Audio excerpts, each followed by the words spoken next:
Hello guys, this is your friend M and we are back with a new fanfic. Which is What If Naruto Got Harem with Mei Samui and Temari Part 1.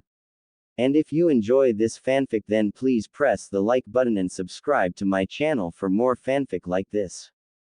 And now let's start the fanfic. God's Gift. My name is Naruto Uzumaki. Currently I'm 16, still a mere genin, and yet here I am facing the very person who had just destroyed the village I loved, killed Kakashi-sensei, Shizune-chan and countless other people. Me, a mere genin, stood across from what could possibly be the strongest shinobi of all time. Well, that's if he weren't crippled, forced to use bodies as puppets and separate his abilities amongst them. I'd defeated each of those bodies: Tendo, Diva Path, Chikushodo, Animal Path, Gakido, Preta Path, Ninjendo, Human Path, Shirado, Asura Path, and the last of the 6 paths, Jigokudo, Naraka Path. To simply put, it was the hardest fight of my young life, and I have no doubt it's only going to get harder. One good thing that came out of that battle, I now know of my father, Minato Namikaze, the Yondaime Hokage, the man I'd always looked up to. Luckily, I have more up my sleeve than just Rasengan and its variations, Senin Modo, Sage Mode, and Kage Bunshin, Shadow Clones. When I was just 13, Ero Senin took me away from the village to train me, to make me stronger to defend myself and my precious people from Akatsuki and anyone else that wished to harm them. When he told me we were leaving for 2.5 years, I was excited as any growing shinobi would be, knowing they were going to be getting stronger and learning powerful jutsu. However, things went differently. Instead of training to use jutsu, I had to make my body stronger, physically. Obviously, being young, at the time, I complained, I wanted to know flashy stuff. Ero Senin though had explained what we were going to be doing in the time I was with him. He told me had originally planned to just build my strength, speed, resilience, chakra control, taijutsu and maybe Kyuubi's chakra. I had been about to complain at the time, but thankfully before I could, Ero Senin had further explained. After Sasuke's betrayal, he had changed how he was going to train me since I had more than just Akatsuki to deal with. Instead of just those aspects of a shinobi, he had decided to fill me up with ninjutsu, to make me the best I can ever be. So for those years and the 6 months, my taijutsu was improved to the point that I could go toe-to-toe with Ero Senin and only come away with a few bruises. It wasn't perfect at the time, but then I knew I could still improve it. My speed had increased beyond even Ero Senin's expectations. Well, that's what he told me. I could simply vanish from one spot and appear a good distance away using my newfound speed. Ero Senin and I had decided to call it Shunpo, Flash Step. Ninjutsu, on the other hand, which is still my favorite aspect, had grown leaps and bounds. I found out my nature affinity were Futon, Wind Release, Raiden, Lightning Release, and Suiten, Water Release. However, in the time limit we had, we couldn't master each of them. Ero Senin had recommended training with Raiden and Suiten at the time, which I had fully mastered by the time I came home. I learned, mastered and even creating some of my own jutsu in those 2.5 years. Some could be considered even S rank, which I was entirely pleased with, knowing I had created such strong jutsu. Though, Ero Senin had told me that when we returned home that I should keep it all a secret, to only show so much. He hadn't wanted Akatsuki or anyone else to find out just how strong I really was. When I'd asked him how strong I was, he had truthfully told me I was at least mid-high A rank. In the end I agreed to only show a little of what I could do, though at times I hated it. Aside from training, I had grown in the time away from the village, becoming more of an adult. Perhaps saying it to myself sounds like I'm boasting or over-exaggerating, but either way it's true. I became more mature, looking at the world for what it was, not the naive way I had forced myself to live due to how I had grown up under the hateful glares of the villagers. During the training trip, we had ended up in Suna, which I was happy to see Gaara after a long time. At that time though, he was just a chunin, so finding out he was Kazekage once I returned was a greater shock to me. Anyway, while in Suna I relaxed for a short time, getting to know Gaara much better. teaching him more about the world since he had been cut off from a lot in his time as a killer. In that time though, I got closer to Temari, Gaara's sister. Even back then I couldn't deny her beauty, her simple grace and how she held herself with pride as a kunoichi even when some looked down upon them. She was never afraid to speak her mind. She was blunt, honest and deadly, a combination I like in a woman. It was at that time I had realized I had become more mature. I wasn't afraid to tell her she was beautiful like I would have been before I had left with Jiraiya. Seeing a person like Temari who didn't show too much emotion blush made more bolder, more honest and overall more confident, the very thing I needed in life. She was also the woman I had lost my virginity to. It wasn't some drunken accident, or a case of, why not? It was because I liked her and she had admitted she liked me over time. Ero Sennin and I had spent 2 weeks in Suna, or rather I did while he went of information gathering. I was 14 at the time, a young time for some to lose their virginity, I know. In the second week, Temari had told me she liked me, as more than a friend. I had been shocked that someone so beautiful would even like me, but hey, I wasn't complaining. She had gone on further explaining that she was attracted to my strength, both as a shinobi and person. To her I was the hero who saved her little brother from becoming a monster for life. I had denied her claim and told her I was no hero, but she shut me with a kiss. A kiss that had truly shut me up. Even when it ended, I wasn't proud of my mind blanking on me or my brain stopping from functioning back then. After that, we had talked about everything. Few kisses were shared once I had become more comfortable around her and kissing her, very soft and sweet lips. I had explained to her that being in separate villages would make any kind of relationship difficult. After we had a talk about that, we agreed to enjoy our time together while we could and we worry about all that later. She told me we were shinobi, we may not have long lives. I'd agreed, knowing being a Jinchuriki I may have a shorter life than anyone. On that note, she had grabbed me by my t-shirt and warned Konkuro, who was also in their manner, to not bother them and keep Gaara away before taking me to her room, locking the door where we spent all night and most of the week, having like wild animals. When I'd left at the end of the week, I'd kissed Temari with everything I had and left after promising her that we would be seeing each other again. Beforehand, I had told her that should I see her in Konoha, we would have to play dumb with each other, acting like we hadn't seen each other in years to not let anyone know of what had happened, and to keep his possible enemies inside the village and outside in the dark. Seeing her once more in Konoha though after I'd returned had ignited that fire within me that burned for me to touch her, to taste her lips on mine and to simply ravish her on the spot if I had to. After that meeting with Tsunade, on the way out Temari had slipped me a note of where she was staying in Konoha and to meet her that night. It was torture having to wait all day to see her, but when I did, it was worth it. We'd made love all night long, and even into the morning, and yes, I mean love. Before she had left the village to go back to Suna, we'd had that talk about us. We ended up agreeing we would be together. She admitted she loved me and I too admitted I loved her. The time in Suna had helped each of us understand that, especially when we weren't with each other. Seeing her again after so long had cemented that feeling, leaving me with no doubt of how I'd felt.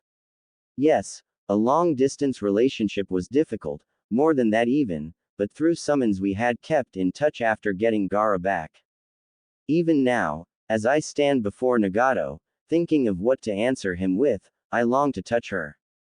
Just to simply hold her delicate fingers between mine, her blonde locks to brush against my face as we hug, kiss and lie in bed together. But no, if I want that peace, I have to make sure I survive in this hellish world that had given me so many enemies. Anyway, getting back to my true abilities. For the entire time I was back in Konoha, from Gaara's kidnapping, Asuma's death, mastering my futon, completing futon, Rasenshuriken and even Peens, no, Nagato's attack on the village, I kept my true abilities hidden. I hated lying to all of my friends, Kakashi Sensei and Yamato Taicho especially when they helped me with my futon. I had wanted to tell them I could use two other elements, that I could similar jutsu to Chidori and Reikiri, but I was too afraid that if I did, then people I don't want to know may find out, like Danzo. So I had to play dumb, act like I was still stupid despite the fact that over the time away from Konoha I had become much smarter from working on strategy. The only time I didn't play dumb was when Pa and Ma taught me how to use Senjutsu chakra. All of that I had no idea about. Ero Sennin had mentioned there were many types of chakra before and I had believed him obviously, but I had never asked what those various chakra were. If I had, maybe I could have learned to use Senjutsu chakra before. The feel of being connected to the earth was unlike anything else. It felt pure, more pure than anything I had ever felt before. Now though, after listening to Nagato speak about his past and coming to realizations on my own, I had to show everyone who I really am, what I can do, to simply stop playing around. Maybe if I had decided to do so earlier, I could have saved the other Jinchuriki before Akatsuki got them. Shaking my head of such thoughts, I looked back up at Nagato as he continued to speak. Hai no Kuni. A mile away from Kanahagakure no Sato. Secluded cave. Just by living people hurt others without realizing it. As long as people live, so too will hatred. There can be no peace in this cursed land. What Jiraiya spoke of was nothing but a fantasy. Nagato had just told Naruto, who was stood across from him, all about his past, what had made him the man he was today. Nagato had told Naruto all about his past. How he, Konan and Yahiko were all just poor orphans in Omegakure. He told him about how Jiraiya found them and had trained them in the ninja arts for 3 years. However, it ended when Jiraiya left at the end of the 3rd year. They then proceeded to start a rebellion against Hanzo and all those on his side. However, it all went down the drain when Danzo and the other 2 elders along with all his root shinobi made an alliance with Hanzo to destroy the rebels. Konoha at the time was neutral with aim during the time of the battle between the rebels and Hanzo.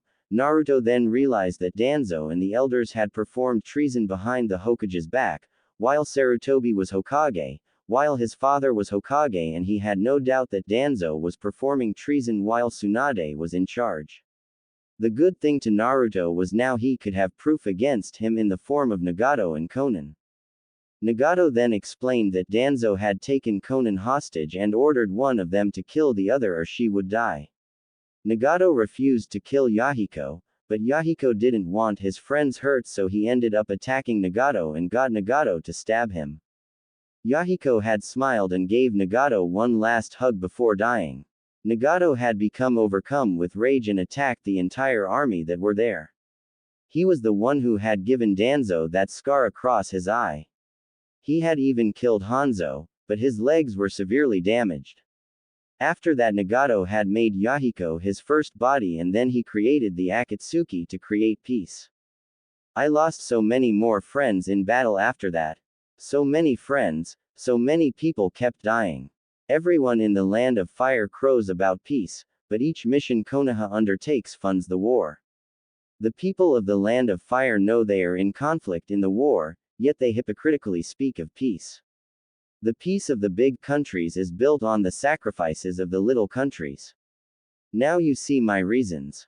Back in the village I asked you if you had a better solution, do you? Nagato asked. Naruto was silent for a moment. That may be true. He said softly as he pulled out a book with the title, The Legend of the Gutsy Ninja, and remembered Jiraiya's words. I believe the time will come when people truly understand one another. I think you're right, Naruto said, shocking Nagato. Really? Nagato asked with wide-eyed. I understand you. But I still can't forgive you. I still hate you. Then let's finish this, Nagato stated, moving to get out of the machine he was placed in. But, Nagato stopped as Naruto spoke, the blonde's blue eyes fixing him with a gaze filled with so much determination it was almost frightening. That Ero Sennin believed in me, so I will believe what he believed in. Naruto stopped, his grip tightening around the spine of the book. That's my answer. Nagato's rippled eyes had gotten wider as the blonde spoke. I won't kill you. What is this boy Conan wondered to herself, staring at the blonde in question with shock and awe. Never before had she seen so much determination in someone's eyes, well, besides Yahiko, that is. You won't kill me. Nagato turned the statement into a question, more for his benefit than anyone else's. The words repeated over in his head, and he couldn't help but wonder how such a young man could be so determined after being given the short end of the stick since the first day of his life. You will believe in what Jiraiya believed in. I see, so that's your answer. He looked at Naruto for a moment before shaking his head with incredulity. So, should we just sit here and wait for you to bring peace to the world? He asked rhetorically as he inclined his head to move forward. Give me a break. How can I believe in Jiraiya now? There's no such thing as real peace. Naruto looked up from the book. It's impossible as long as we're living in this accursed world. Then, Naruto spoke up after a moment, his sage mode still active. I will break the curse. If there's such a thing as peace, I will find it. I won't give up. Nagato's eyes had gotten wider with each word spoken before looking at the young man in bewilderment. That's, words eluded him as he tried to say what even his mind couldn't place together. Conan looked at her lifelong friend in alarm at seeing him so shocked and simply taken aback. Nagato, what's the matter? Those words, Nagato uttered, staring down at the blonde. That's right, those were lines from this. Naruto spoke low, looking down at the book in question. The first book he ever wrote. He wrote this book to change the world. At the end, he says he was inspired by a pupil of his to write this. That was you, Nagato. Nagato looked at him in further shock, his Rinnegan glowing from his emotions. What? Nagato muttered. Is this just a coincidence? Naruto hadn't finished yet though. And the name of the main character is Naruto. Nagato's wide eyes hadn't lessened in their intensity, only rose. So my name is a precious memento of him. I can't just give up on and stomp of this memento. I will become the Hokage, like my father before me. And I'll make sure there's a place for a Megakure, too. Believe in me. He almost pleaded at the end. Nagato stared at him for a moment, and for that single moment, he could have sworn he saw Yahiko's translucent figure hovering behind Naruto as if they were one in the same. We studied under the same master. I told you before that we should therefore be able to understand each other. Then, I was just joking, but now, you're an odd kid, you remind me of myself when I was younger. Nagato, Conan whispered to herself, glancing at the red-headed shinobi. I couldn't believe in what Jiraiya believed in. Or, in the man himself. A different path. In you, I can see a different future. Nagato looked up into Naruto's own startled sage eyes. I will believe in you, Naruto Uzumaki. Naruto let out a breath and a weak smile as his sage mode finally ran its course and returned his eyes to their shocking blue color. Thank you, Nagato, he whispered in relief. Naruto Uzumaki. Nagato spoke, gaining the boy in question and Conan's attention. Before I die, there are a couple things I must do. I wish to give you a gift, one that will allow you to bring peace to the world, as you want to. What? Naruto questioned with a confused look. He may have gotten smarter, but at the moment he just couldn't see what Nagato meant. My eyes, the Rinnegan, will be put to better use, in your care. Nagato said, drawing a gasp from Conan while Naruto's eyes had gone wide and mouth agape.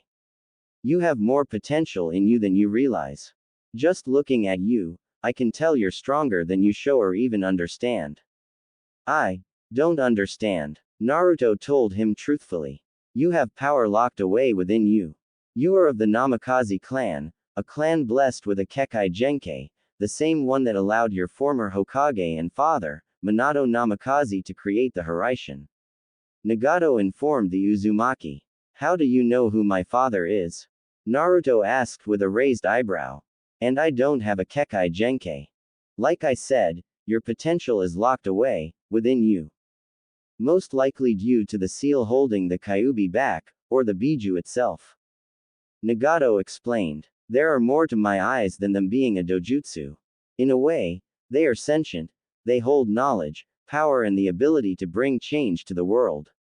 The Rinnegan's chakra will merge with you, travel through your body and change it to how it should be. You will most likely grow taller, your hair may change, you may gain more muscle. I don't truly know what will change in you. But I do know, it will unlock your potential, give you your true power. Naruto looked at him shocked for a moment at the ability of those eyes that were considered a myth not long ago before blinking. How would you even give me the Rinnegan? He asked, considering its power. After all, power in the right hands could be used for good. Nagato smiled down at him. I will have my Rinnegan implanted within you, it will sense your Uzumaki blood and chakra, and it will bond with your chakra network, your mind and bring out who you really are. Uzumaki blood and chakra? Naruto questioned before blinking in shock. Then you're an Uzumaki? Yes. Nagato answered with a sad smile. We are distant relatives, at least I believe so. My family had left the Uzumaki homeland before it was destroyed and moved to Omegakure. He flinched as he felt his life leaving him, bit by bit. Anyway, back on topic. When I have my eyes transplanted within you, I will be passing along everything my Rinnegan has stored, jutsu, knowledge. You will be able to use jutsu you've never used as if you have used them before. It may get confusing for a while, but over time you will think nothing of it. The transplanting will be painful, I warn you, which is why I must have you be unconscious during the procedure. In that time, your DNA will change, your body will change to how you should look and you will know everything I do. Naruto looked at Nagato for a moment. Say I agree to have this done. Then, will I have to go out and find some dead bodies to share the power I'll possess? He questioned, not wanting to go that far for power. No. Nagato chuckled, shaking his head. I had to do that because when I first used my Rinnegan I used a technique my body wasn't ready for. It left me crippled, unable to use the full capabilities. I was forced to gather bodies, implant part of my power and giving them the Rinnegan to share and split it amongst 6 bodies. You however, have the healing capabilities of a true Uzumaki, the speed of the Namikaze and you are more powerful than me even now. Should you accept this power, you will be able to use its full powers, adding in your almost unlimited chakra supply, you will be able to do so much more with it. Your healing abilities will affect the transplantation though. For a short while the Rinnegan will stay permanent, but your healing ability will return them to your original blue ones allowing you to still use your Senin Moto and the Rinnegan itself like an Uchiha would use his Sharingan. I wish I could explain more, and teach someone like you along the way, but, everything I know, you will soon know. Conan stood off to the side slightly, looking at Nagato with nothing but shock, sadness and pride at having him back to how he used to be, though she knew it would only be a short time. Looking at Naruto she noticed the determination mixed with anxiety and wariness. If she was correct she could also see hesitance in accepting the power. Naruto heaved out a huge sigh. I see, and what about this Kekai Genka, I was supposed to have gained from my father's side of the family? He knew he could have asked if the man knew who his mother could be since he was also from the Uzumaki clan, but it would most likely be futile. Ero Sennin had told him bits and pieces of his mother but never a name. He had told him how they had a long life expectancy, large chakra reserves, the largest of any clan possible and tremendous healing capabilities. It explained a lot actually when he had thought about it. Nagato smiled at the young, happy he was considering taking his power that he wished to give the young man. That, you will learn once you accept this power. I'm not holding the information back as a means to force you to accept my gift, but if I look for that information stored with the Rinnegan's knowledge base, it will use the chakra I need for what I must do. Naruto nodded before he blinked at his fellow Uzumaki. Rinnegan's knowledge base? He questioned with curiosity, though he had a pretty good idea what he meant. Yes, that is the place these eyes store information, words from a book, jutsu, taijutsu styles even the amount of rain drops you may see fall. Nagato answered. Now, Naruto Uzumaki Namikaze, will you accept this gift I offer you? Naruto looked down at the book in his hands and instantly knew he had to take the power. While yes, it was a dangerous dojutsu, it was only dangerous to the bearers, enemies, and in this case, it would be Naruto's enemies, namely the Akatsuki and Sasuke Uchiha. He could protect his precious people, especially Temari, with power like that. Looking back at Nagato, he gave a curt nod. I accept. Nagato gave a nod and a smile filled with relief. There's one more thing I wish to give to you, something I have always kept with me. He gave a nod to Konan as he spoke to her. Unseal the weapon, it's time someone finally used it. Konan looked up at him in shock. Are you sure, Nagato? It's been in your family for generations. Naruto looked between the two in confusion. Generations? So it's a family item? He asked with a raised eyebrow. Yes, I'm sure, Konan. Nagato assured his friend with a nod. Turning to Naruto, he gave a nod. Yes, it had been passed through my family generations after generations. It is a weapon from the Uzumaki clan, in other words, and there was little information on it as it had been forged in the era that the Rakudo Sennin was alive. It is known as a Zanpakuto, Soul Slayer. Like many other weapons, it is also sentient. It will only allow those with great strength wield it. So far, there have been none. Its true name isn't even known. I hope that you are able to wield it to its true potential. He explained of the ancient blade. Naruto was riveted by the information, a weapon from his clan, a powerful one at that, being given to him. God, he hoped he could use its power, he hoped it would accept him as its wielder. Konan sighed and reached into a back pocket, pulling out a scroll with a clip on it. Flicking the clip, she knelt to the floor and rolled it out along the ground. On the scroll, the kanji for Zanpakuto was inscribed along it. Biting her thumb to draw blood, she swiped it along the seal, and one poof of smoke later and a sword appeared on top of it. The sword was a work of beauty. It looked like a normal katana with the exception of the guard, which was in the shape of a four-pointed bronze-colored star. Its hilt was light blue and beside it was a dark blue sheath. It's beautiful, Naruto whispered, transfixed by the sword that looked as if it had just been forged. That it is, Nagato commented as he gazed at the weapon. Konan gently picked the sword up and slid it into its sheath with a click, before standing up, holding the sword across her hands. Walking across to Naruto, she held the sword out with a frown. In a way, it was like losing a piece of Nagato she always kept. Naruto hesitantly held out his hands to grasp the sword, pulling it from the blue-haired woman's grasp. Sliding his hand along the sheath, he grasped the hilt and gasped as a word, or a name whispered through his mind. Hirenmaru, is that your name? He questioned to it. He had been told by Jiraiya and even read up on sentient weapons and how they sometimes held some sort of life or soul within them. However, there was no answer from the sword, forcing him shake his head clear before looking into the proud eyes of Nagato and odd ones of Konan, who had moved back to the side of her friend. So, what now? He asked, grateful for what Nagato was giving beyond words. Now, Nagato mused, we will place you unconscious and start the procedure. Don't worry about returning to Konoha too late. This will take at least 5 minutes with Konan's skills and then a couple minutes to bandage your eyes, and your healing abilities will kick in straight away. Hopefully, it will only take about 30 minutes.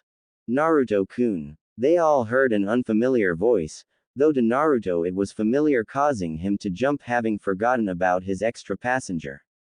He looked on his shoulder to see Katsuyu slither up to it and look at him. What shall I tell your friends? She asked politely. Oh, Katsuyu, I almost forgot you were here. Naruto exclaimed with wide eyes before taking a deep breath. Tell them I'll be back soon and to not worry. He almost grimaced at what he'd said. Telling people like Sakura-chan not to worry when he had gone off to God knows where was like asking them to panic. Katsuyu looked at him for a moment, scrutinizing him and hoping he was making the right decision by taking the power of the Rinnegan. Though even she knew how much it could help Naruto. All right, I hope you know what you're doing. For Tsunade-sama's sake, the little slug told him, getting a small smile in return. I do. He gave a nod to the Slug Queen. Naruto sighed and gave a nod to Nagato about what he'd said before. Katsuyu reminded him she was still there, praying everything went fine. Alright, let's do this. He trailed off as he felt a prick in his neck, his vision went blurry, his speech went slurred, and he couldn't find the strength to stand. The last thing he saw was heading to the ground before everything went black. Conan pulled the needle from his neck and quickly caught him before he struck the ground. Got ya, she whispered, lowering the future Rinnegan wielder to the ground, the only hope the world will have for a savior. Nagato smiled sadly as he watched Conan place the young Uzumaki on his back and brush his hair back before untying his headband and placing it beside him. He knew it couldn't be easy on Conan, knowing he was about to die from using Chibaku Tensai in a weakened state and what he would be doing in a few moments. However, he couldn't. No, he wouldn't trust anyone else to perform such a delicate surgery on him to transplant his eyes into Naruto's sockets. You will be a force to be reckoned with, Naruto Uzumaki. With the Rinnegan, your true power, the Namikaze Kekkai Genkei, that Zanpakuto, and also, the power placed within you by Itachi Uchiha, you will give birth to a dojutsu unlike any other someday in the future, and you will use it to bring peace to the land. Coughing up some blood, he looked up into Conan's concerned eyes. Nagato, do you have to do this? She asked, biting her lip to stop her emotions from jumping out. After everything I've done, this is all I can do to repent for my mistakes. He looked down at his fellow clan member. This is all I can do, to give Naruto-kun the power to protect his future, and the world's future. He will give birth to a new era, one of peace. The least I can do right now, is to give him the power and the hope he needs to make those dreams into reality. He placed his hands in a seal. Help him back to Konoha. When this is over, he will most likely go into a coma for a couple days to gather the information within the Rinnegan and use that time to look through everything. What about Madara? Conan asked, accepting her mission. Nagato's eyes narrowed at the name. He will be looking for my corpse to take my eyes, no doubt. Forget about him, protect Naruto. If Madara finds out what has happened here, I don't know what Madara will do to get these eyes. Though, I wouldn't be surprised if he had some way to receive a Rinnegan eye. Understood. Conan asked shortly before closing her eyes as Nagato's chakra spiked. Well, what he had left. Geto. Rinne Tensai no Jutsu. Outer Path. Samsara of Heavenly Life Technique. Konohagakure no Sato. Everyone was starting to collect all the corpses of people killed in the invasion and placing them all at the same part of the village when all of a sudden a massive poof of smoke rose up from the center of the village. When the smoke cleared, it displayed the outer path in all its glory. What's going on? Ino asked, slightly scared. Did Naruto lose? Shikamaru asked, worried himself. They hadn't heard of anything in a while now and the people were getting anxious of what may have happened. No, Shino's monotone voice broke through the whispers of the younger generation. Quote. Look. They all looked at the creatures as its mouth opened up to impossible lengths and thousands of green tendrils burst from its gaping maw. Each tendril struck a corpse, making everyone back away in alarm and caution, not knowing what to expect. He's bringing them back, Inoichi said, feeling a warmth spread throughout a body he was about to pick up. What? Shikaku asked, looking over at his lifelong friend. He's right, Sakura exclaimed in shock as she held Shizun's hand that was getting warmer.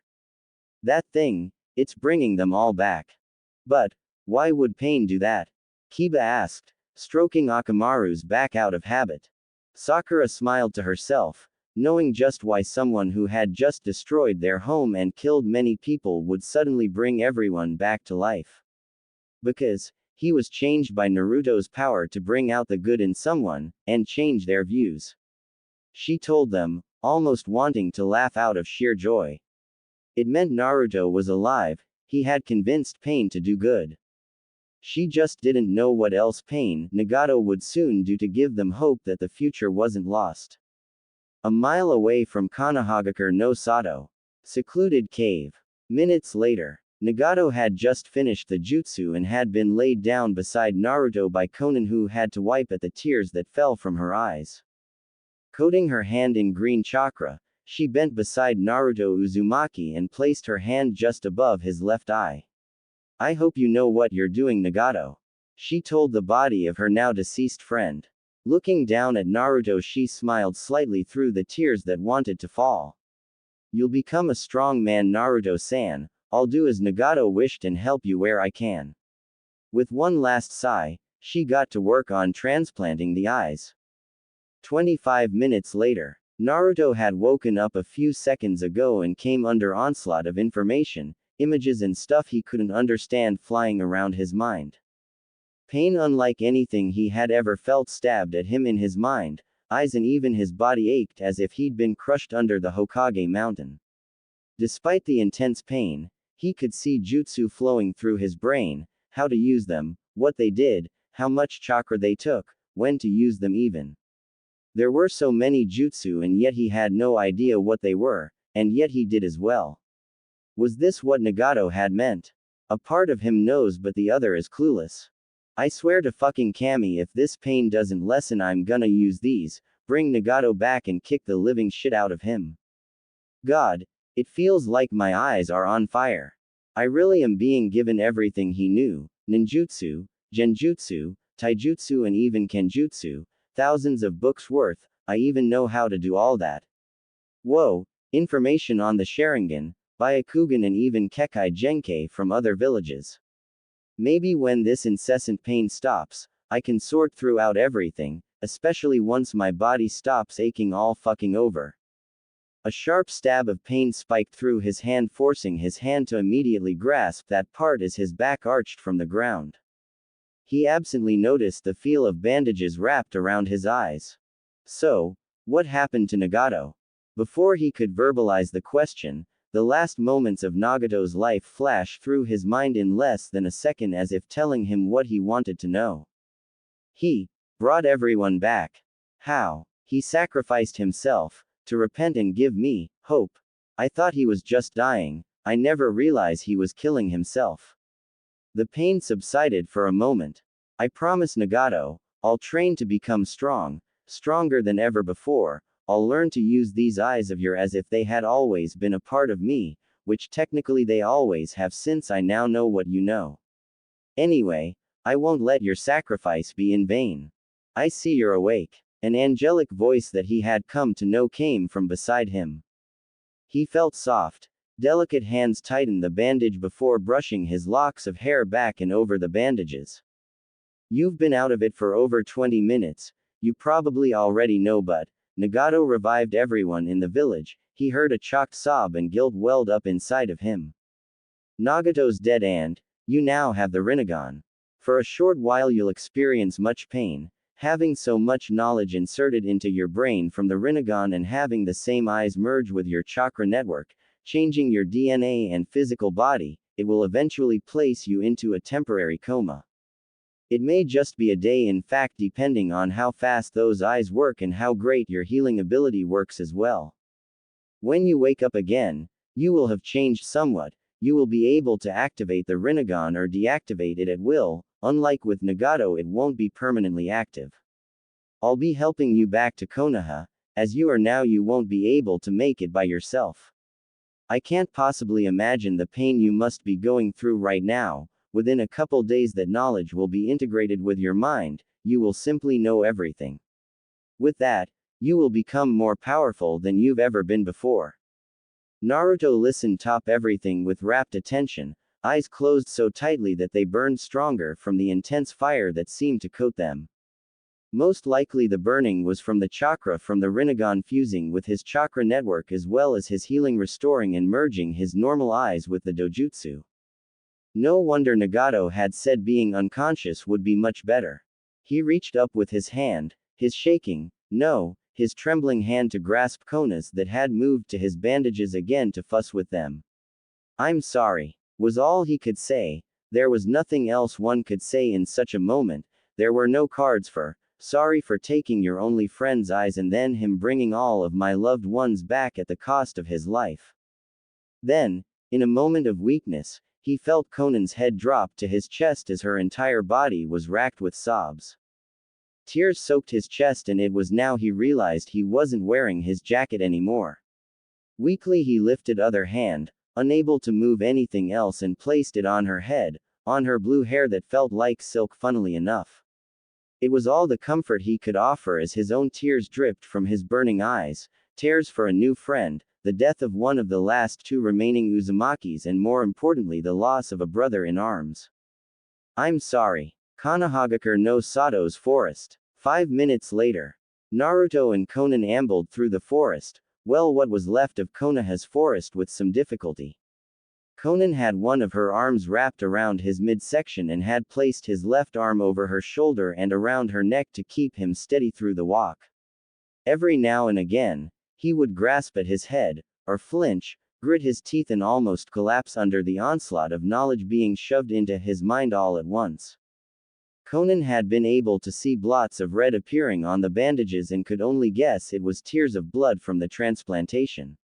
After she had finished transplanting the eyes, she had stored Naruto's blue orbs and Nagato's body within a scroll preserve the two, since she wanted to bury Nagato properly and Naruto's eyes may be needed in the future. She winced for a moment as she heard a small whimper pass through Naruto's clenched teeth as he obviously tried to hold out against the pain.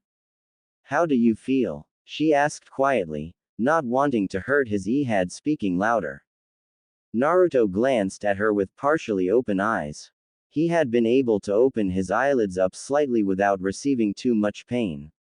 What surprised him though was that he could see through the bandages, though everything was a mix of black and white, perhaps a bit of gray as well.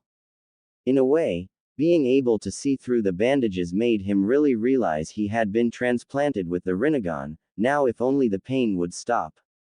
His bones felt like they were constantly breaking and rebuilding, most likely his body was changing as Nagato said it would. It felt like his cells were burning away before instantly replaced with new ones, over and over and over again. Seeing Conan in a blurred image of black and white, he smiled slightly with a grimace. Never. Better. He winced at the sound of pain he made in between talking. We're almost there, Naruto-kun. Katsuyu's soft voice reached his ears as the slug on his right shoulder informed him. She had been slowly giving him chakra to heal him of his previous injuries, so what he was going through at the moment wouldn't get any worse. God forbid if they did. All right, he acknowledged with a slight nod that brought on another bout of pain. Over the journey back, he had been able to see and even feel as information was uploaded to his brain from his new eyes. Even as his chakra network changed due to the Rinnegan's influence. So many jutsu had filtered through his brain, jutsu he had never dreamed of before, and yet he knew how to use them, knew the hand seals and what they did. It was honestly amazing. Strapped to his waist was the Zanpakuto, the sentient katana that he had received from his fellow clan member before his death. After a couple minutes of walking and pausing a couple of times to get his bearings, they had finally arrived at the large gates that had managed to survive the attack. Walking further in, still held up by Conan, they stopped just inside the gate as they came upon a scene that Naruto would have embedded in him for his entire life. Every villager, shinobi and hell, he could swear there were animals, all of them were stood in a large gathering apparently waiting for him. You did it, Naruto, shouted a shinobi. Welcome home, Naruto, exclaimed a civilian girl. You're a hero, cheered another shinobi. We believed in you, cheered a section of ninja. Thank you, Naruto, cheered more civilians. Naruto's mouth opened wordlessly, unable to say anything to express what it all meant to him. Against his will, tears of blood slid down his face at finally being acknowledged. A part of his dream was complete. The people of his home no longer hated him. Well, there probably will some, but seeing everyone gathered just for him and cheering loudly, he felt like he was at the top of the world. Until a stab of pain shot through his body, almost making him collapse. Naruto, he heard a familiar voice shout.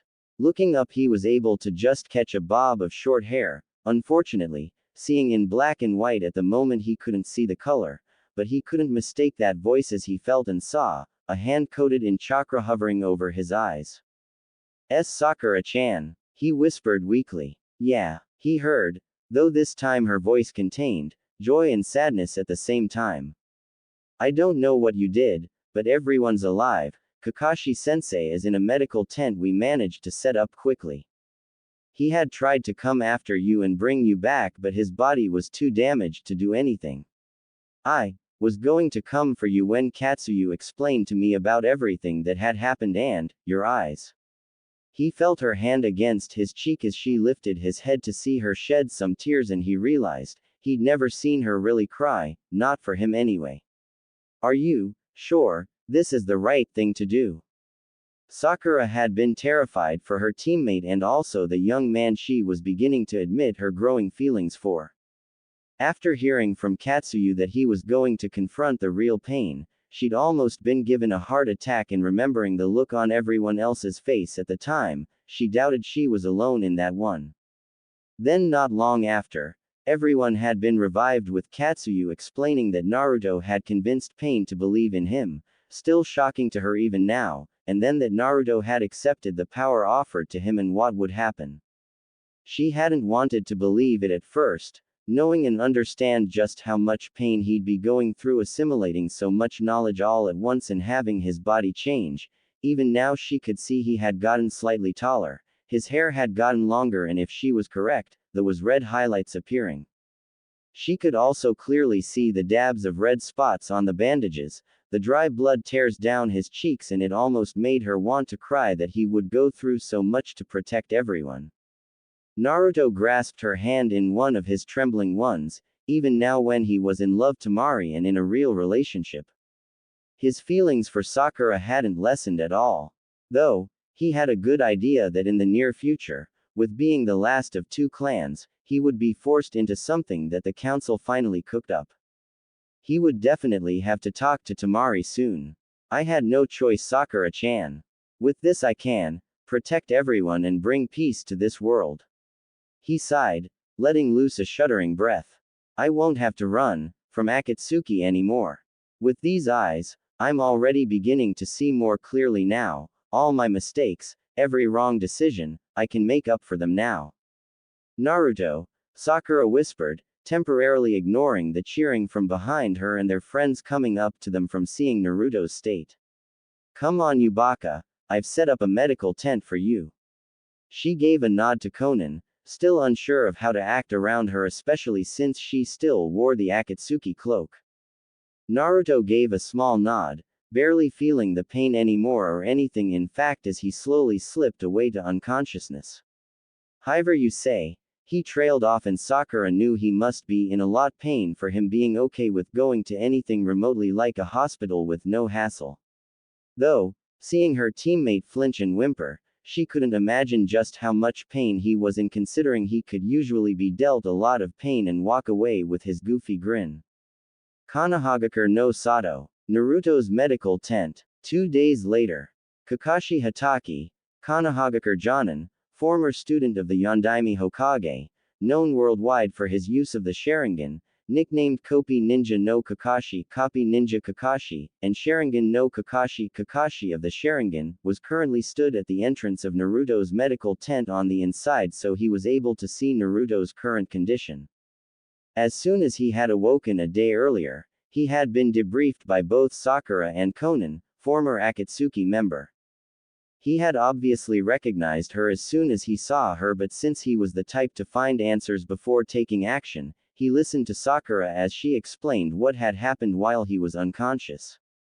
Pain bringing everyone back, which was a given since he was alive himself. Pain then giving Naruto the Rinnegan and everything the man knew. Obviously it was consensual, as Konan had told them the Rinnegan would only accept Naruto as its wielder that way. The fact a dojutsu was practically sentient in the manner that it stored information in a sort of database, and would merge its own chakra with Naruto and changing his physique to how it should be, was scarier than he'd like to admit. It went to show that the Rinnegan was no simple dojutsu. They had told him Naruto had been in terrible pain after the transplantation from having the Rinnegan already merging with his chakra pathways and implanting all knowledge within Naruto. Konan had told him that on the way to the village, the The Rinnegan had been active since Naruto could see through the bandaging, but everything was black and white. That had reminded him of the Byakugan. However, when Naruto had blacked out after entering the village, they'd noticed that Naruto was healing faster than they, or even pain, or was it Nagato now? Either way, they'd found he was healing faster than they'd predicted. The area around his eyes had healed, but nevertheless they kept the bandages wrapped around his eyes for precaution. Even to Konan the Rinnegan was a mystery, only Pain had understood it, meaning when Naruto awoke, he would too understand it. Then it came down to the business with the village itself. Letting out a weary sigh, he moved closer to Naruto's bed, where the blonde-haired young man lay, though he could see red highlights coming through. Leaning against a pole that held the tent up, he thought about what Shizune had soon explained to him. Tsunade-sama was in a coma from having used her Sozo Seisei, creation rebirth, to send her chakra into Katsuyu, allowing the Slug Queen to heal and keep the majority of the villager and shinobi alive. Then the Fire Daimyo had called for a meeting of the next Hokage since he couldn't place his trust in the belief that Tsunade may wake up. The only good thing, however, was that he had said he wouldn't begin the meeting until Naruto Uzumaki Namikaze had awoken. Clearly the man had been informed of just what Naruto had accomplished and that the young man would be awake any day, never mind the fact the man had said his last name, his real last name. Some part of Kakashi prayed that the Fire Daimyo wanted to wait for Naruto to wake to make him Hokage, since this was now the perfect chance for Danzo to finally make his move, and honestly, only Naruto would be able to take the position of Hokage. The village itself though was slowly picking up. The rebuilding was slow but making process, and after all it wasn't like they'd had to build it from scratch before.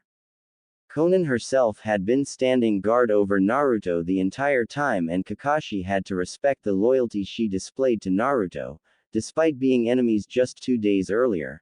Naruto, who was now the legacy of Minato Namikaze, his mother, Jiraiya, and now Nagato. Each one had left some part of them with Naruto, each in their own way, for the young man to fulfill his dream in their own. Now though, as he looked down at Naruto, his student, pride unlike he'd ever felt before filled him. This young man of 16 had defeated a man that had killed him, Jiraiya-sama, and even Hanzo of the Salamander. He almost laughed at how insane it sounded. Nevertheless, this boy was still becoming stronger as he thought about him becoming stronger.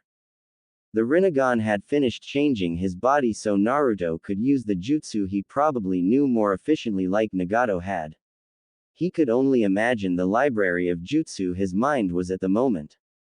He would be able to use every element, and knowing Naruto, he would be able to use the sub-elements also, especially with just how the Uzumaki clan were distant relatives of the Senju. They may be distant, but they were relatives nonetheless. Naruto probably also knew the Namikaze clan's Kekkei Genkei, something Kakashi had always wanted to explain to Naruto, but seeing how the blonde hadn't grown as he should have, or even shown signs of activating it, he had pinned the blame on Kyuubi and the seal from stunting Naruto's growth like it had. And now finally, maybe he would see Naruto's true strength. Of course he knew the blonde was stronger than he'd shown.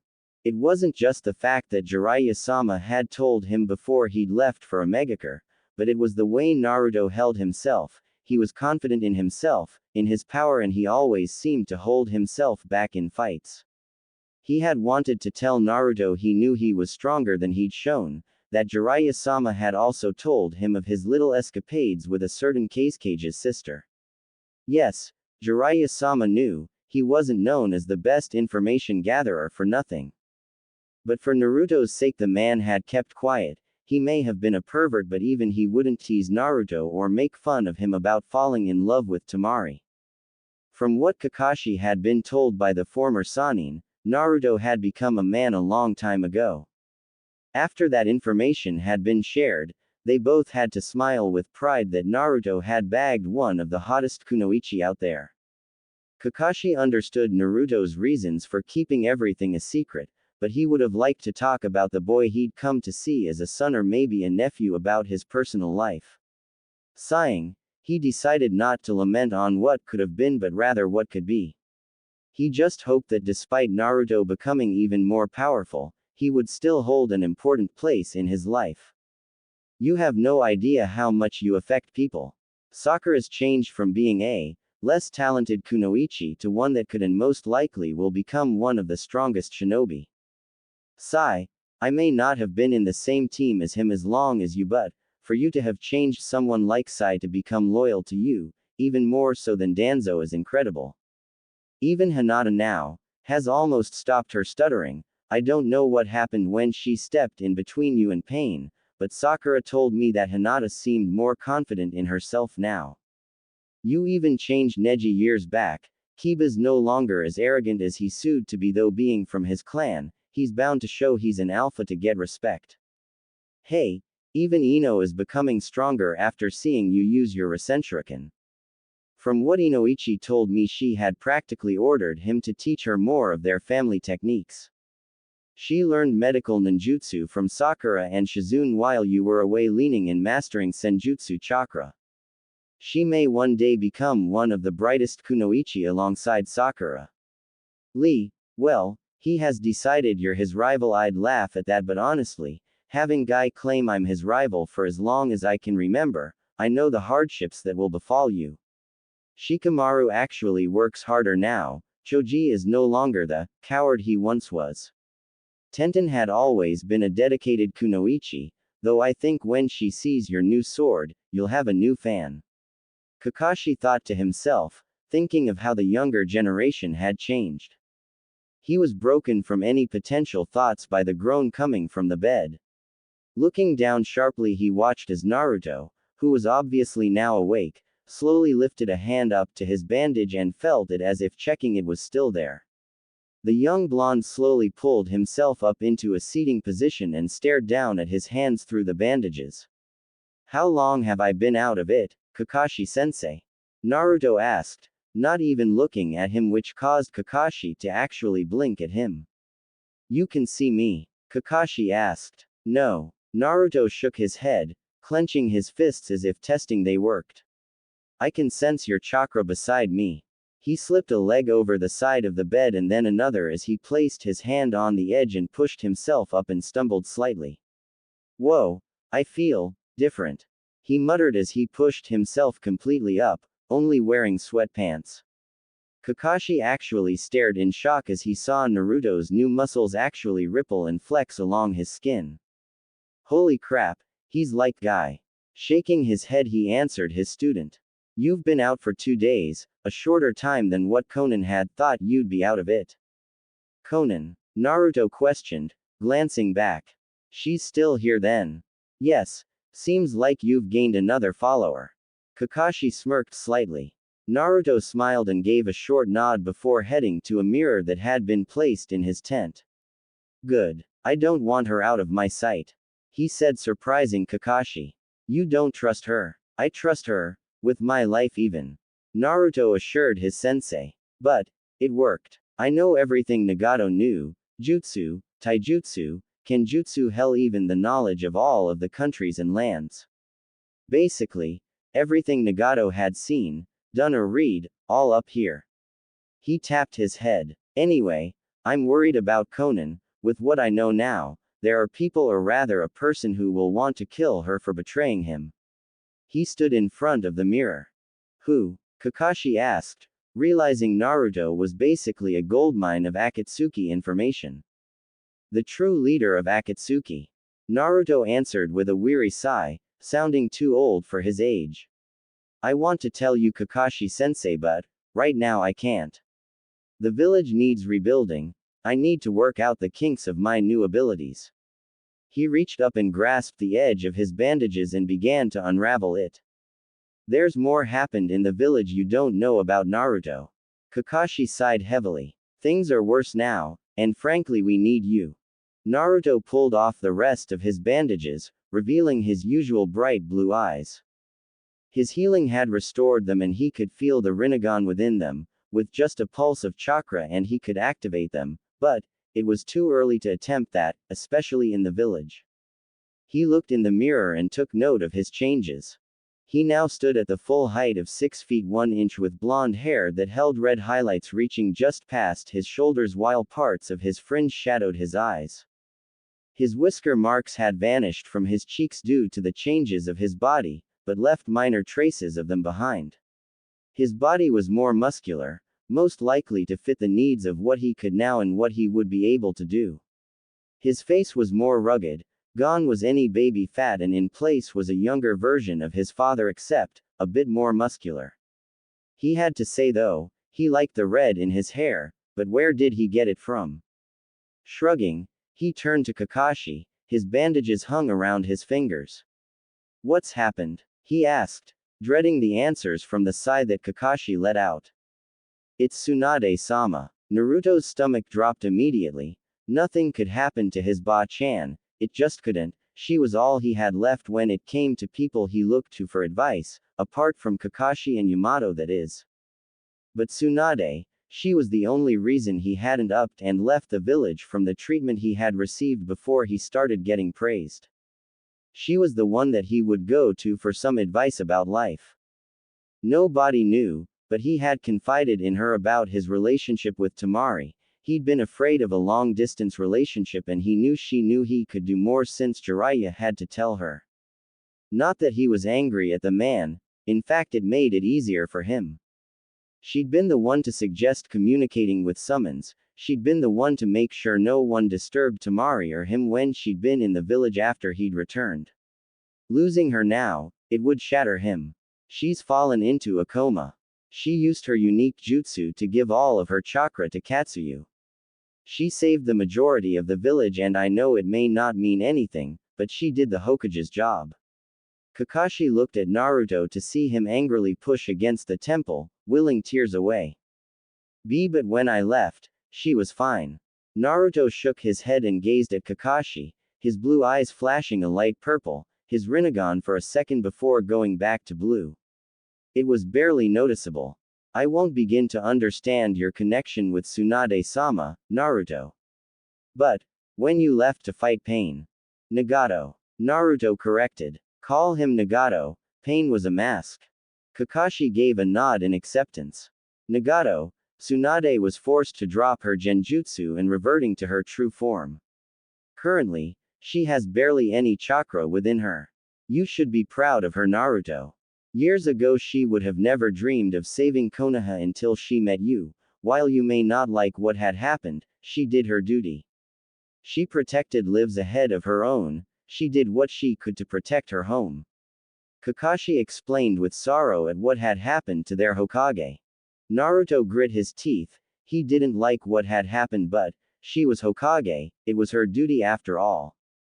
Kakashi was right though, she never would have saved the village and its people before he'd met her, and what would have happened if he hadn't brought her back? Would everyone still be dead? Who on earth would be Hokage? Danzo. The very thought made him shudder in disgust. I understand, I'll visit her when I can. What else is there? He asked. Without a Hokage in the village, someone would no doubt be selected. Well, that was the first topic.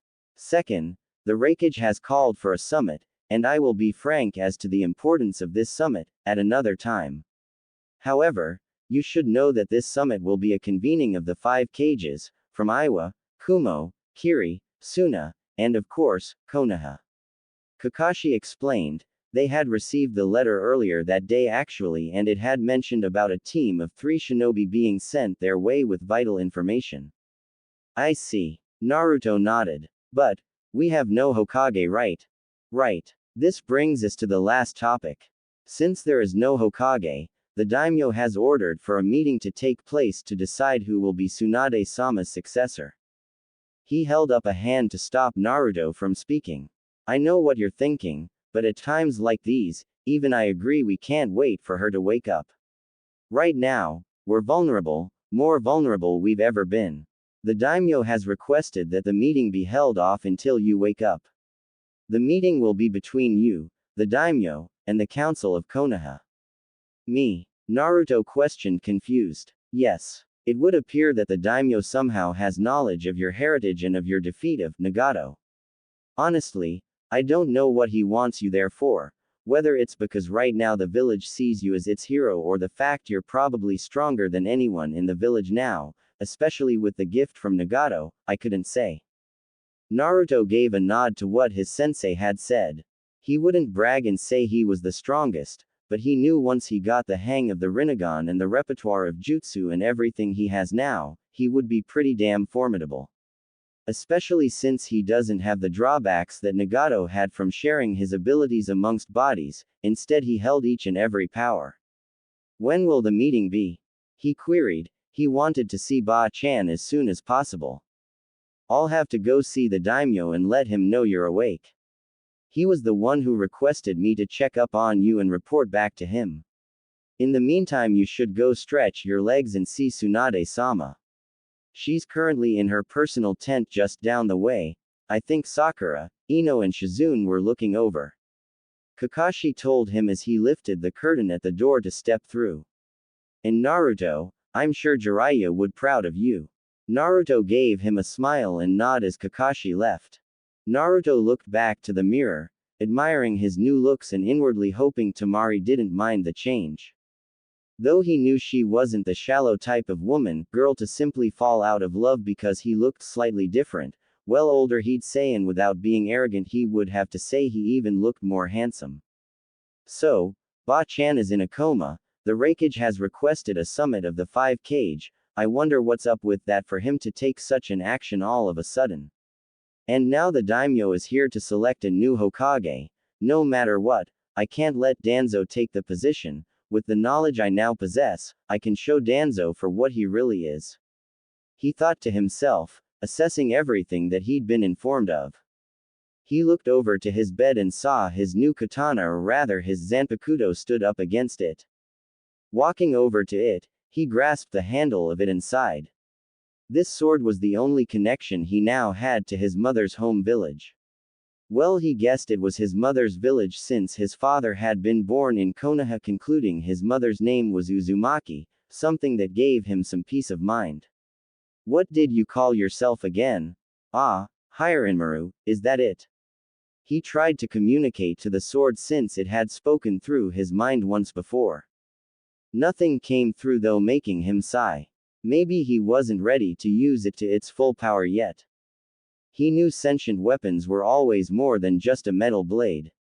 Usually they had abilities and even a mind of their own. Take Samahata for instance, a sword that absorbed chakra and only allowed Kisame Hoshigaki to use it. Zabuza Momochi's Zanbeitu, Kubikiribocho decapitating carving knife, would repair itself by absorbing the blood of its enemies. Who knows how many more weapons were out there like that? But despite being cut off from his own sword, he could tell it held great power, especially if it was as old as Nagato had said. Looking back at the mirror across from him, he tried to access the Rinnegan but got nothing more than a mere flicker of his eyes changing color for a brief second, a very brief second. I guess it's like the Sharingan in the way it will only activate in a certain situation. Despite it being from some who had activated it permanently, it must be because it's new to me, and since it's sentient as well, it must be waiting for the right moment before it grants me the ability to use it. He concluded to himself. Shrugging, he decided that at the moment he didn't need to worry about it.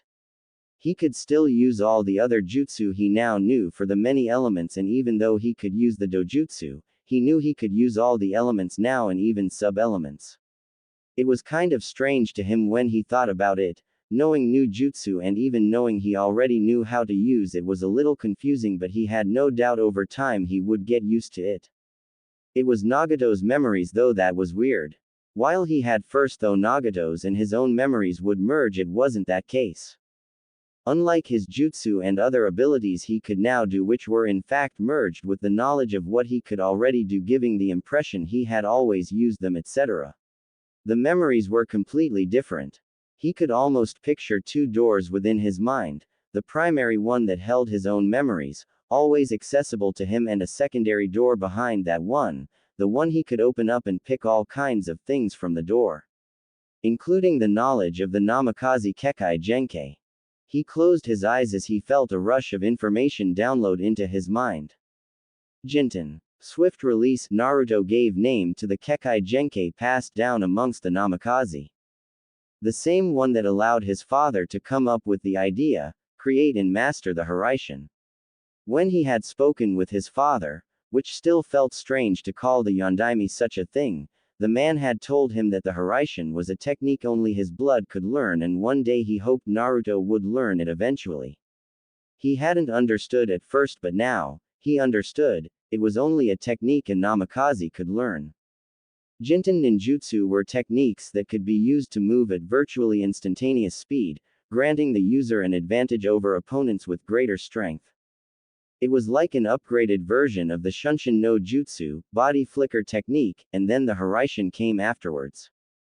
The Hiraishin, though, he could now understood how it worked. By using the Kekkei Genkai Jinten and Kuchio's no Jutsu, summoning technique, which revolved around manipulation of time and space rather than accelerated movement, it allowed his father and hopefully someday himself to, instead of bring something to them, it allowed them to be sent somewhere else.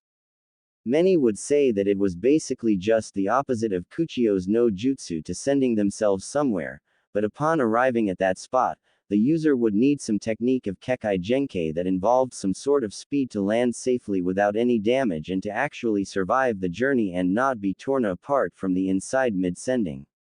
He still had a long way to go before he become the shinobi he would one day be.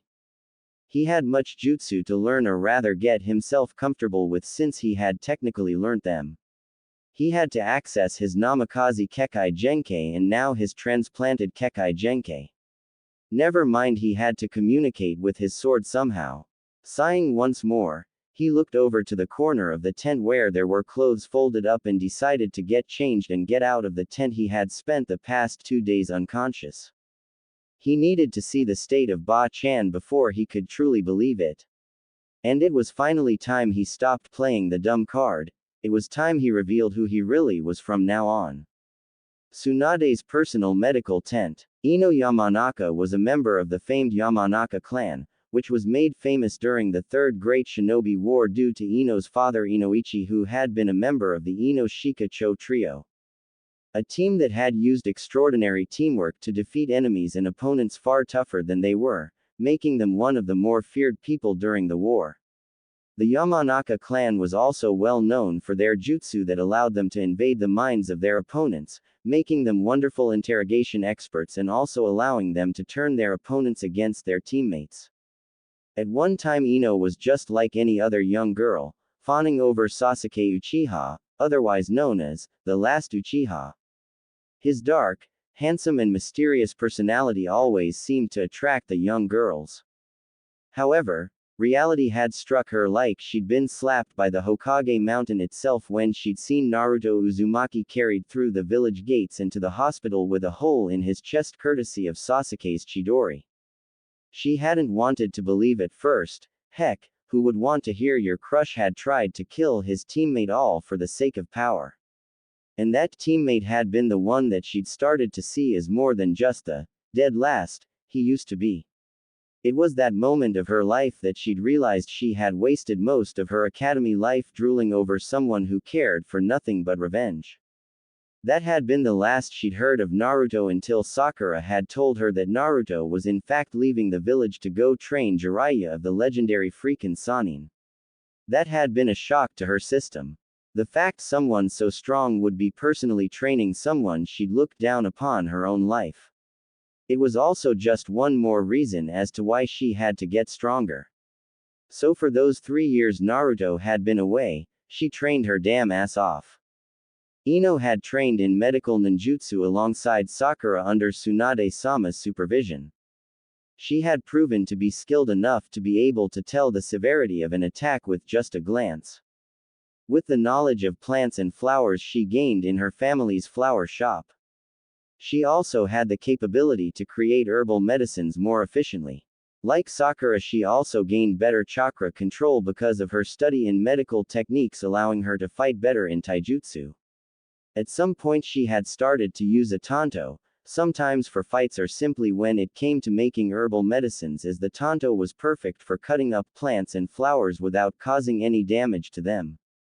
After Naruto had come back, she had heard bits and pieces from Sakura, who she had re-befriended after a while, and learned he had become much stronger. She hadn't seen him properly however until she had gone with Sakura one day to where he had been training. Apparently Sakura had been taking some medical's ball to him to help him work harder and replenish his chakra and stamina quickly. When she'd seen dozens of clones lined up along a plank of wood and briefly cutting a waterfall in half before it crashed down again, she'd been gobsmacked to be honest. When she'd seen the proud look Sakura's face at the time, Ino realized that despite problems in the past, Naruto and Sakura had become closer than she'd ever guessed.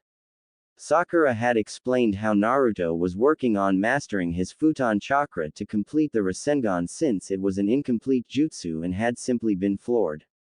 She'd seen the aftermath of whatever had been struck by that ball of chakra and to be blunt, whatever was struck did not survive.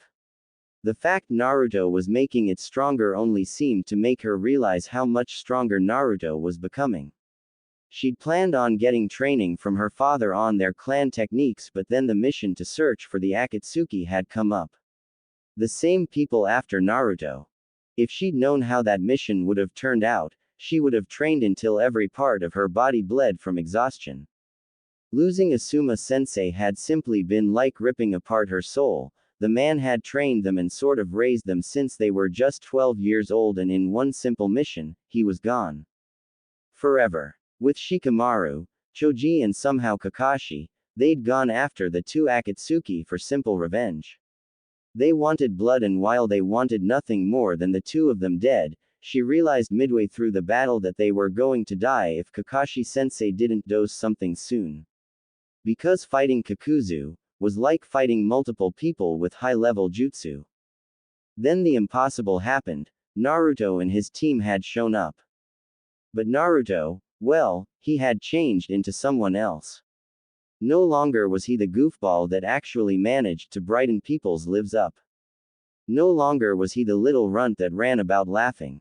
He was a true shinobi, ready to kill in a moment's notice. She'd known he was also close to Asuma Sensei. In what ways she didn't know how he was close to the man. So obviously he'd taken Asuma's death hard. Hearing him speak of taking on Kakuzu had nearly driven her into a panic at the time. She may not have been close to the blonde, but he was a comrade and well, at the very least he was her friend. When she'd first felt the chakra and the raw power from his futon, Rasenshuriken, she'd almost pissed herself. No joke. When she'd first seen him form the jutsu, she had realized she was behind people like Naruto in certain aspects. At that time the most she'd done was use Shintenshin no Jutsu on a bird and distract Kakuzu from killing Choji with kunai, that was it. It was also the first time she had ever seen such a serious side of Naruto in battle, and it had opened her eyes to the kind of man Naruto actually was. But when she'd seen the full effects of the jutsu when he practically demolished Kakuzu, she had been glad Naruto hadn't been too responsive when she'd healed, because between admiring his muscles as he was pressed against her at the time, had made her almost strip him down and ravish him. Because under those baggy clothes was a body worthy of a god. Why he hid it, she didn't understand. After that mission, it seemed that Kami hated Naruto and was giving him the short end of the stick. First he had to chase after Sasuke Uchiha, who eventually killed his brother Itachi. Then as soon as Naruto arrived back, he found out that his sensei and the man who'd raised him for 3 years had been killed by the group after him.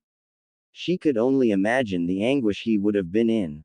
Then he'd left to become even more powerful to carry on Jiraiya-sama's legacy. It had been only about a month or two before Konoha was finally attacked by Akatsuki and in the end, turned into nothing more than a large crater. Then a miracle had happened. Naruto Uzumaki, the new sage, had appeared in the village, only to see the home he'd loved wiped off the map. She hadn't seen much of the fighting, but she'd seen enough explosions to know there was some high-level fighting going on. In the end, Naruto had won and come back to the village with bandages wrapped around his eyes, the blue-haired Akatsuki woman holding him up, and he looked as if he would die any minute. Somehow though, Sakura had known exactly what was going on and had immediately taken Naruto to a tent where he had then been stuck for 2 days, in a coma. However, as she looked down at Tsunade-sama, who was also in a coma and looking her real age for the first time in years, she couldn't help but wonder just how many more tragedies and crises must they go through before finally finding peace. She tilted her head as she looked at Tsunade and wondered why she used a powerful genjutsu to hide her appearance when admittedly she didn't look too bad.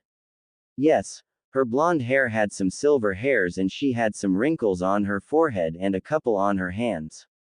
Her skin wasn't exactly as perfect as it once was, but it was nothing to be ashamed of. Hell, Ino prayed she looked that good after she turned 50. Beside her, Sakura and Shizune had done all they could to hopefully heal Tsunade-sama or inject chakra into her to bring her out of the coma. Instead, it was all for naught. She didn't even so much as twitch. From what she and everyone had heard, the daimyo had come to Konoha to select a new Hokage since he couldn't put his faith in Tsunade waking up, especially with the news about what the Raikage had proposed. At the moment, however, the daimyo had done nothing. Why that was nobody knew except certain individuals. Is there really nothing we can do? Ino asked the pair. They all felt useless, not being able to help whatsoever. Shizune said as she knelt by her master. No, she used everything she had to give to Katsuyu to save the villagers. Usually she'd heal quicker if chakra was injected into her, but the strain was simply too much on her body. She informed the two of what they basically already knew. Sakura closed her eyes as she knelt beside her sensei and Hokage and grasped one of her hands. She almost shivered as she felt cold, almost dead feel to it. How could everything we've ever loved just be gone in an instant?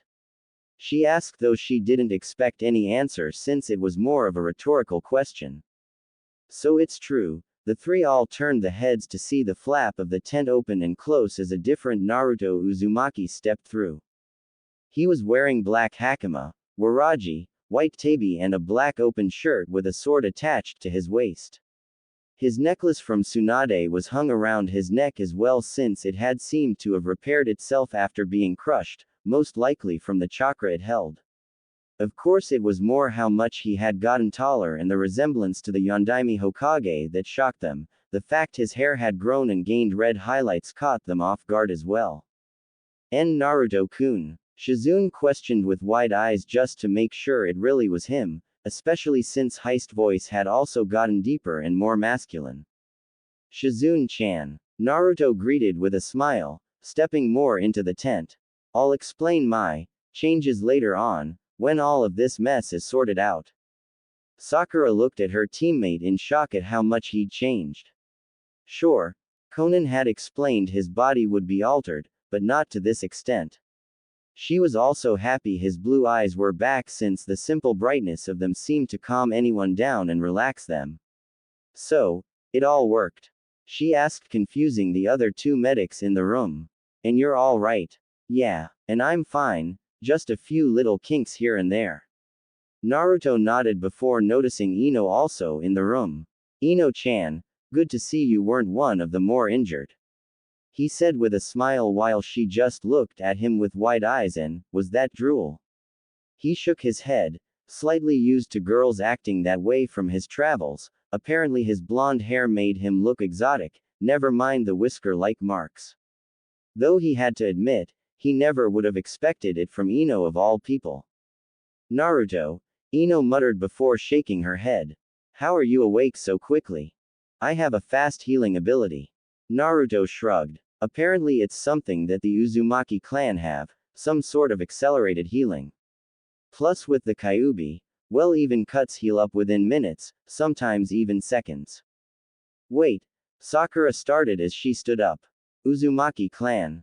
Naruto winced. He hadn't meant to say that since it would involve explaining about Nagato being of his clan, and now he was the last.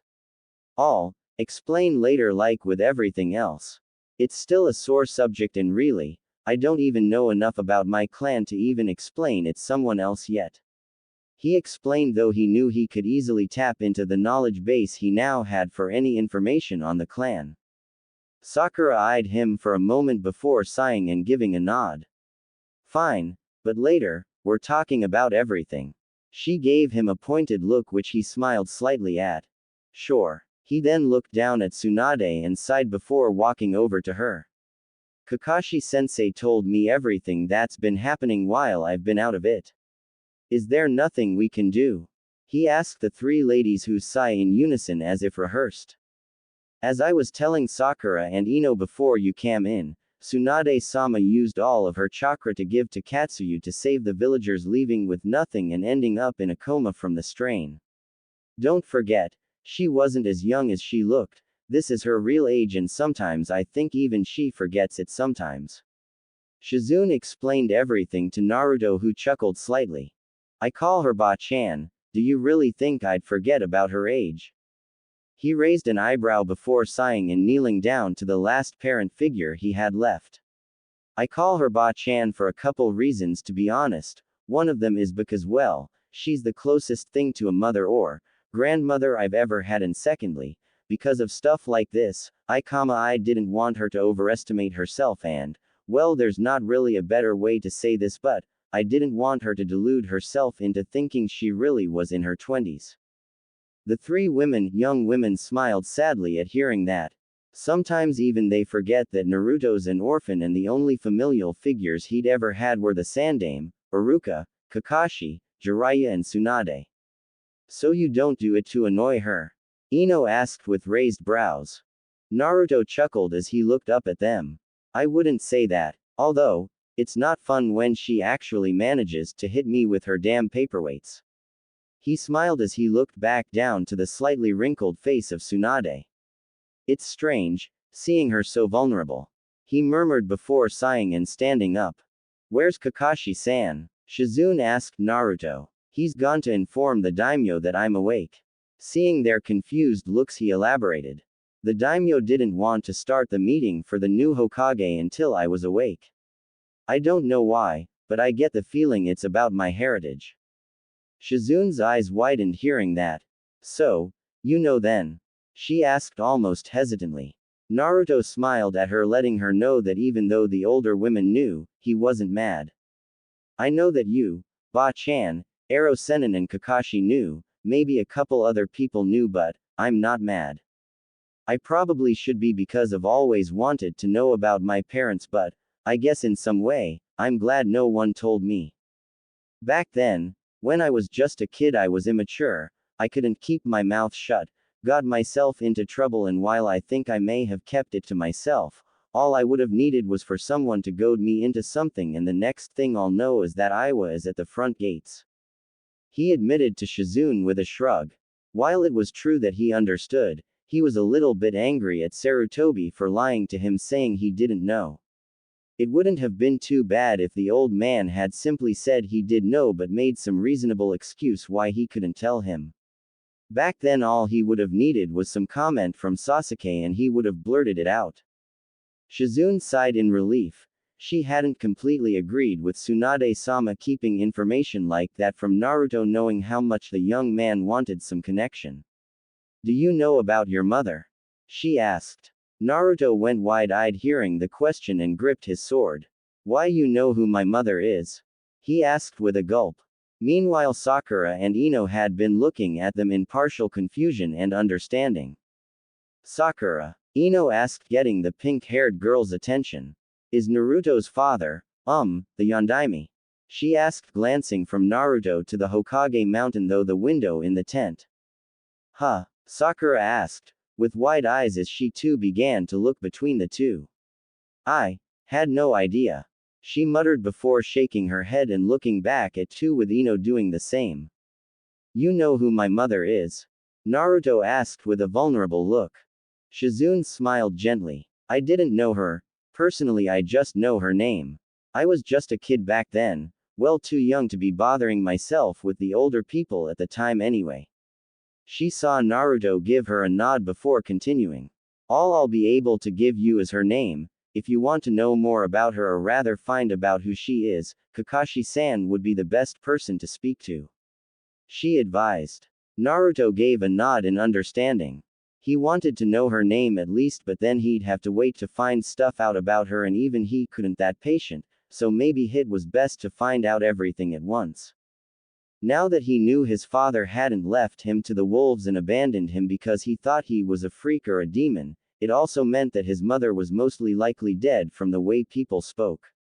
In some way it was a relief to know she hadn't abandoned him either, though her being dead didn't exactly make the situation any better, but he'd waited 16 years, a couple more hours wouldn't hurt to be honest. I'll speak to Kaka-sensei about her. He gave a nod to the older woman in thanks before turning to Sakura. Sakura-chan, do you know where Sai is? Sakura looked taken aback by the question but nodded nonetheless. I think he was with that Conan earlier. I don't think he exactly trusts her even though she did help you, I don't blame him though. Sakura explained, still a bit weary of the former Akatsuki women. Never mind the mild envy at how beautiful Conan looked despite her being in her 30s. She had also been a little uncomfortable at how protective Conan had been when Naruto had been in the coma, always staying outside of his tent and using her strange paper jutsu to surround the tent in case there were any threats wanting to attack Naruto. Sakura couldn't blame her though for that since even she didn't know if someone would take advantage of Naruto being weak and attack him. Especially someone like Danzo. Naruto gave a nod in understanding. He couldn't blame her or anyone else for being weary of the blue-haired woman considering what had happened in the past few days. Thanks and let me know when Ba-chan wakes up. I have some things to do. He told the young women. Alright. Shizune gave a nod. Just don't get yourself into any trouble. Naruto grinned as he walked over to the flap of the tent. Hey, what makes you think I'd manage that? He grinned wider at all three of their eye rolls before chuckling and walking out of the tent. As soon as he stepped out of it though his face turned into a frown as he eyed the village, well, more like he eyed the giant crater filled with tents and people, villagers and shinobi alike. I guess I should go find Conan and Sai then. He muttered before closing his eyes and gathering natural energy from the area around it and bending it with his own chakra creating senjutsu chakra around his body. Senin Modo. Sage mode, he uttered as he opened his eyes revealing toad-like eyes. Yellow irises, horizontal bar-like pupils, and the reddish-orange pigment mark of a true sage on each eye. Focusing on Sai's and Conan's chakra signature by using this mode's sensor abilities, he quickly found them near the tent he had been staying in. He had expected Conan there since she had been when he left tent though he'd told her to stay watch over it since he didn't want people to know he was awake yet to not cause a fuss. Sighing he deactivated his sage mode and placed his foot in front of him before vanishing in his shunpo. Naruto's medical tent. Outside. As Naruto arrived outside of his tent without making a sound, he came upon a strange scene of Conan and Sai simply staring each other in the eye with emotionless faces. The very faces they'd kept on for so long in their lives that it was almost instinctual for them. Shaking his head he walked over to them. What's going on? Both Shinobi and Kunoichi looked over at him. Conan sighed while Sai looked surprised. Naruto-kun, you're awake? Sai asked with slightly wider eyes and a head tilted in question. Sai. Naruto nodded in greeting. Yeah, about 20 minutes or so ago actually. I've been looking for you. He turned to look at Conan. Have there been any problems? He asked. Conan though shook her head. No, other than this person trying to see you, but I told him that no one was allowed to see you just yet. She informed him. She began to smile at him. Has everything been fine after the change? She asked with concern. After all he was carrying Yahiko's and Nagato's legacy now. Though she was worried about the blonde regardless. Maybe it was the fact that he reminded her of Yahiko by his personality and looks, or maybe it was just the fact that he was the embodiment of Yahiko's and Nagato's will and that she would do anything to see their will realized, meaning she would protect Naruto till her death. Naruto smiled back at his new comrade. Yeah, I still need to sort some of the stuff I got up here though. He tapped his head with his finger. Receiving a nod in understanding, he turned to Sai who still looked confused about what had changed in the blonde. Sai, I need to ask some stuff about Danzo. He was easily able to notice Conan stiffen at the name and he was sure Sai noticed also though his emotionless look covered it.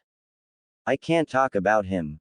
Sai answered simply. Naruto raised an eyebrow at that, able to tell he wasn't denying him but rather stating a matter.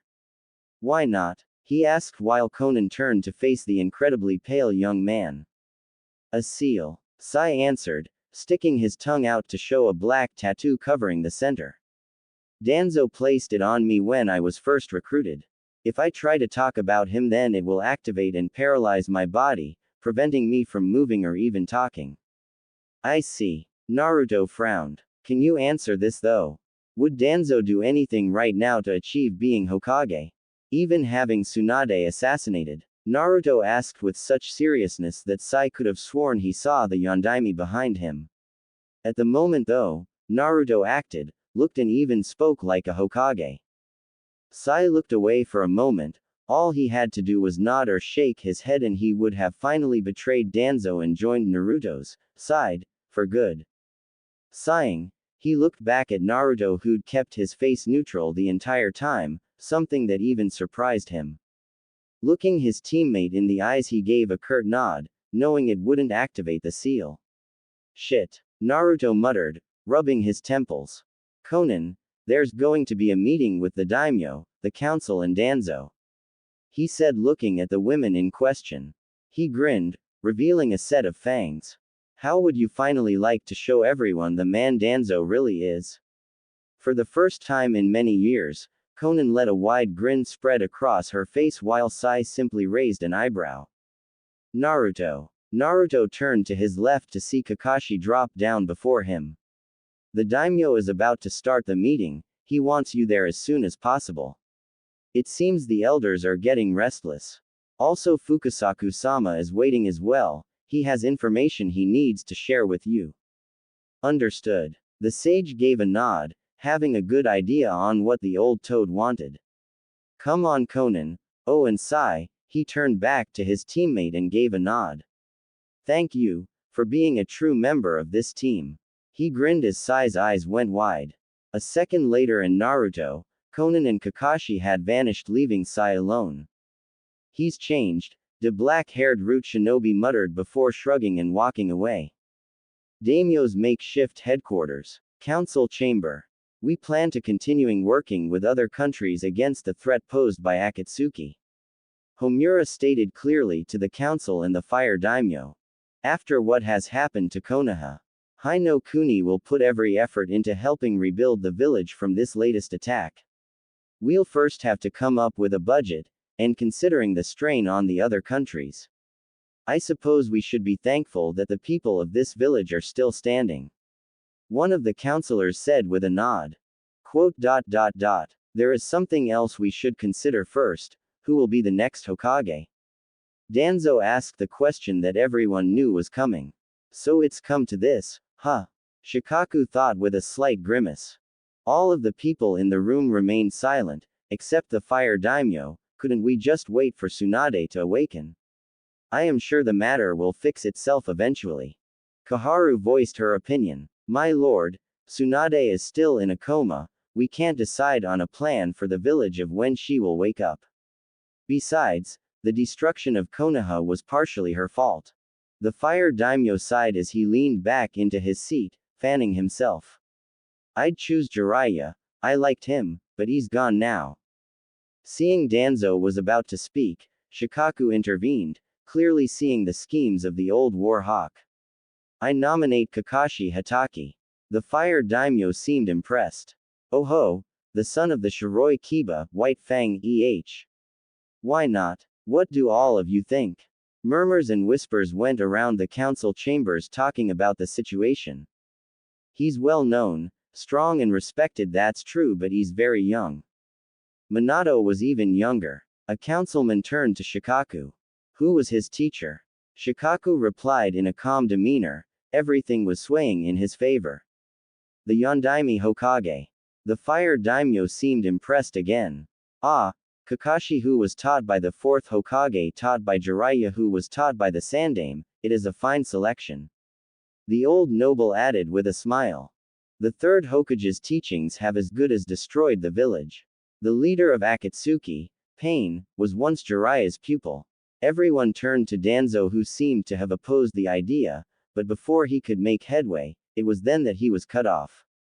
The Sandaime was never wrong in his teachings. Everyone turned to the door to see a newly refreshed Naruto, Kakashi, and a blue-haired woman that no one except Danzo recognized. Naruto was holding a large scroll along with Fukasaku-sama resting on his shoulders. This whole invasion is your responsibility, Danzo.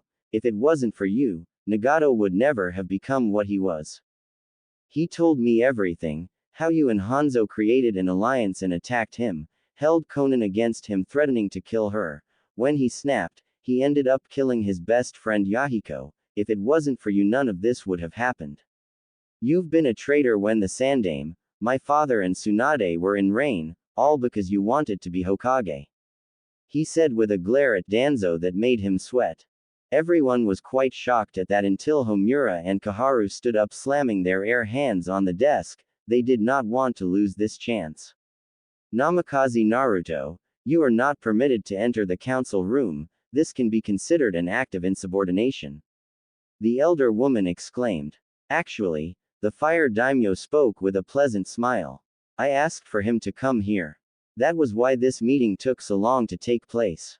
Seeing the elder's looks, the fire daimyo simply smiled. He is the young man that thwarted an attack by Akatsuki, and also, there is much more to the young man than you people seem to not take notice of. Naruto smiled at the daimyo and received a nod and gesture to continue. Naruto looked at the trio of elders for a moment before smirking. I take it no one here knows what the three of you ordered years ago? He asked rhetorically, making them sweat a little. The three elders felt some unease at the threat, wondering what the spiky-haired blonde knew. Homura decided to put up a brave front, believing that Naruto was just trying to make them nervous. And what is it exactly that you think we have done? Naruto simply smirked. Itachi Uchiha told me everything. That got the attention of everyone. What do you mean? Isn't Itachi Uchiha a missing nin? The daimyo asked, looking between the elders and the Uzumaki. Yes, but on one of my latest missions, I had a little run-in with him. Naruto admitted, remembering the meeting clear as day. Flashback. Naruto was currently jumping from tree to tree on his own when he heard a noise behind him. Jumping down the tree, he skidded up to one to peer around, only to come in eye contact with a pair of Sharingan eyes. Finally, either Sasuke or Itachi, he thought as the figure walked out, revealing itself to be Itachi. Come out, Naruto Uzumaki. Itachi ordered. You know that whole doom and gloom thing suits you well. Naruto said as he appeared in front of him, leaning against a tree as if he wasn't in front of an S-rank missing nin. Itachi chuckled at Naruto's behavior. I take it Jiraiya-sama has spoken to you. Naruto sighed and nodded his head. Before him and the other two teams had been sent out to search for Sasuke, Jiraiya had spoken to him privately about meeting Itachi and explained the Uchiha clan massacre. I gotta say, he started only to close his eyes. My respect for you certainly went up when I heard. At that, Itachi's eyes widened in surprise. Why do you say that? Itachi inquired, truly interested in his reasons. Naruto opened his eyes and looked at Itachi while stepping away from the tree.